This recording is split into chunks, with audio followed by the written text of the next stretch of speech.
Alhamdulillah. Wassalatu wassalam ala Rasulillah wa ala alihi wa sahbihi ajma'in. Amma ba'd. A'udhu billahi minash shaitanir rajim. Bismillahir rahmanir rahim. Kul in kana aba'ukum wa abna'ukum wa ikhwanukum wa azwajukum wa ashiratukum wa amwalun iktaraftumuha wa tijaratun takshawna qasadaha wa masakinu tarzawna ahabba ilaykum minallahi wa rasuli wa jihadin fi sabili fatarabbasu hatta ya'ti Allahi bi amri wallahu la yahdil qawmal fasiqin. Rabbi shrah li sadri wa yassir li amri wahlul 'uqdatam min lisani yafqahu qawli. My respected elders and my dear brothers and sisters, I welcome all of you with the Islamic greetings. Assalamu alaikum wa rahmatullahi wa barakatuh.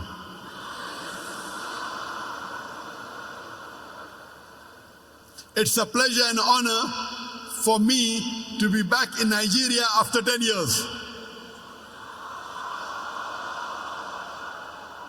And this is my second trip to Abuja and the second trip in this Velodrome Stadium.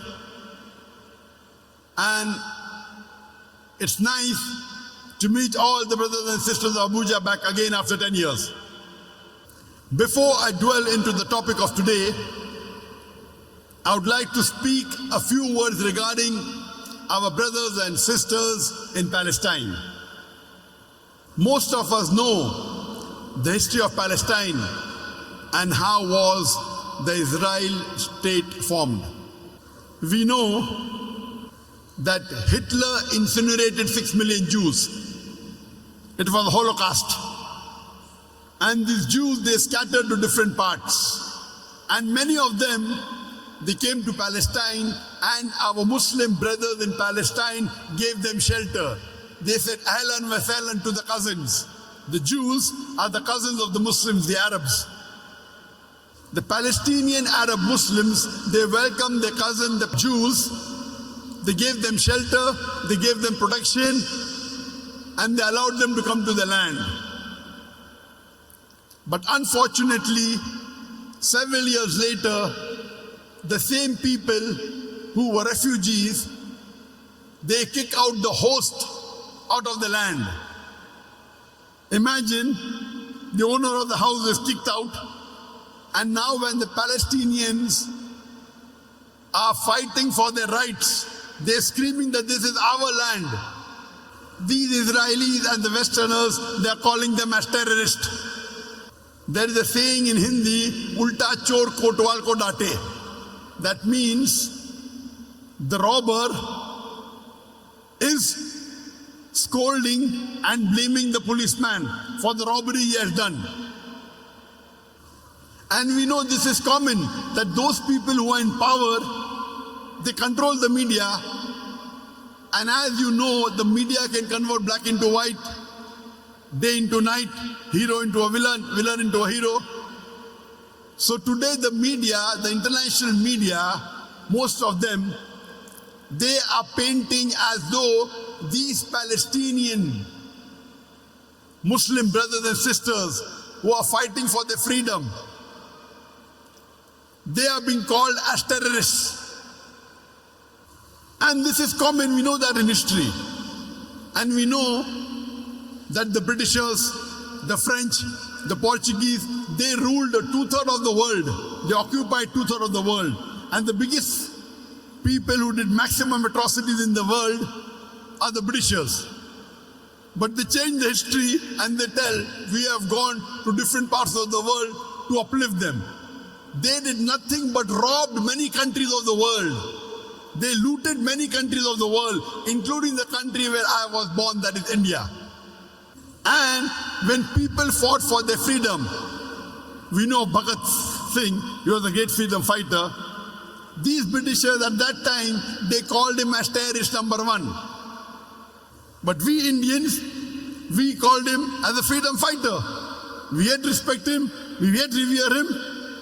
In the 18th century, when Britishers ruled America, George Washington, he was fighting for the freedom of America. And by the Britishers, he was called as terrorist #1 at that time. But the Americans, they called him a freedom fighter. And when USA got its freedom, they made him the first president of USA. Imagine the person who was called the terrorist by the British government, USA makes him the first president of USA. So many a times, the person who subjugated is labeled by the media as a terrorist. We have several examples. We have example in South Africa when Nelson Mandela was fighting against the white apartheid government. The white apartheid government called him a terrorist and imprisoned him in Robben Island for more than 25 years.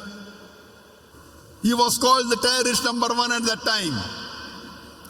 When South Africa gets its freedom, they make Nelson Mandela, he's elected as the president of the country. And we know this history. On the other hand, when the freedom fighters are called as terrorists, on the other hand, the media is painting the terrorists as great people. We know that the bombing that was done in King David Hotel, where many people were killed, many Jews were killed, many Muslims were killed, and Menachem Begin at that time, he was the person who did this bombing. Later on, that same terrorist, he is made the president of Israel, the prime minister of Israel. The terrorist, and then he gets the Nobel Prize for Peace. Imagine, the person who was a terrorist, actual terrorist, later on the world gives them a Nobel Prize for Peace. This is all done by the media. The media can convert black into white, day into night, hero into a villain. And we know, since the last about 1 month, the last 4 weeks, when Israel is attacking Palestinians, when the Palestinians are fighting for their right, and they retaliated, Israel with the best army in the world, one of the best army in the world, with the support of USA and many of the Western countries, they're attacking the least equipped country in the world. They're attacking Muslims in Gaza and Palestine and killing them in thousands. And targeting civilians, targeting hospitals, targeting schools, it's against the international law. Today, Israel is killing thousands of our Muslim brothers and sisters, and almost all of them are civilians. More than 1/3 are children, more than 1/3 are women. With their best equipment, they are targeting innocent people. If you go and target the military, we have no problem. They are targeting specifically innocent Muslims in Gaza and Palestine, and the world is silent. What is the UNO doing? Just because some countries can put veto, it's only a symbolic protest, that's it. Unless we Muslims get together, we will not be doing our job.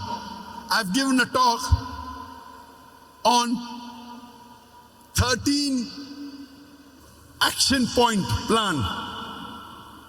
13-point action plan for the Muslim Ummah for Palestine. Since this is not the topic of the day, I will not speak about that in detail. You can refer to my video on that topic. But Allah is testing us. As far as the test for the Palestinians are concerned, most of them are passed with flying colors. Those who have died, they are martyrs, they are shaheed. Allah will inshallah grant them Jannat al-Firdaus.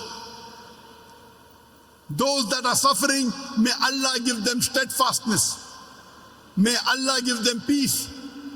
May Allah give them serenity. It's beautiful to see that the mothers whose children are being martyred, they are praising Allah. Alhamdulillah, this is from Allah. They are not complaining, they are thanking Allah that we have got an opportunity to serve the cause of Allah. For Allah subhanahu wa ta'ala to solve the problem of Palestine is very easy. Kun fayakun. Allah is testing us. As Allah says in the Quran in Surah Mulk chapter number 6 and verse number 2, Alladhi khalaqal mauta wal hayata. Allah has created death and life to test which of you do good deeds. Whenever a calamity comes, it's either a punishment or a test. As far as the people of Palestine are concerned, it's a test for them. And according to me, when we are seeing the videos, the social media, alhamdulillah, most of them will pass this test with flying colors. What about the Muslim Ummah throughout the world? Today we are more than 2 billion.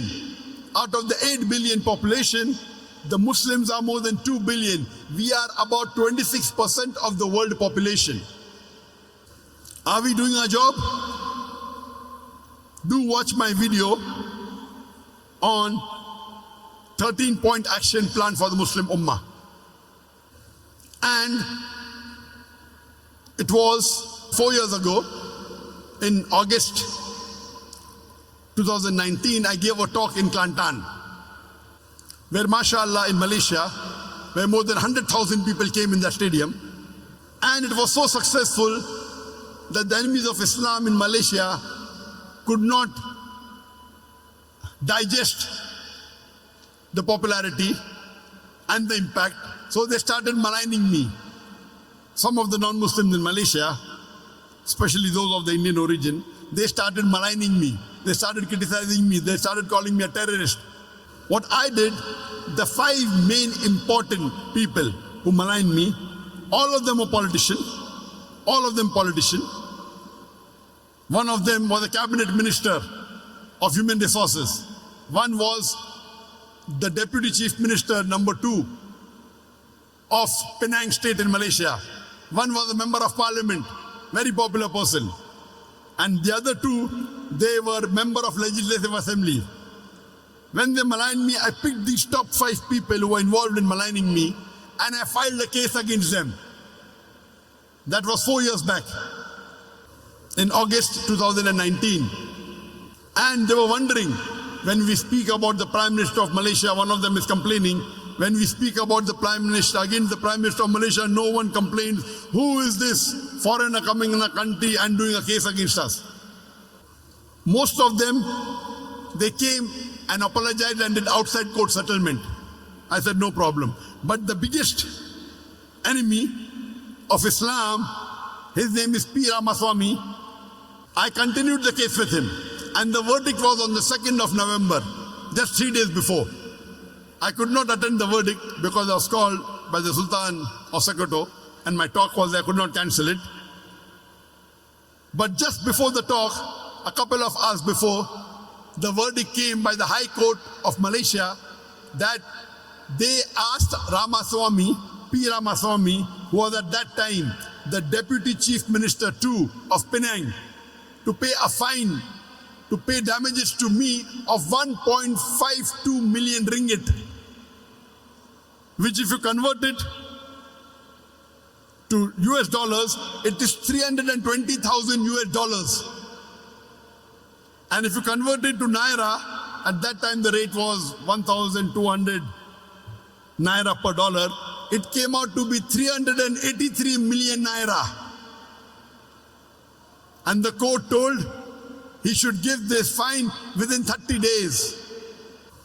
And when I got this information, I pledged this complete amount of 1.52 million ringgit to the Palestinian cause. I've donated this complete amount to Palestinian cause. 1.52 million ringgit, that is 320,000 US dollars, that is 383 million Naira. May Allah subhanahu wa ta'ala accept this humble support from my side to the Palestinian cause.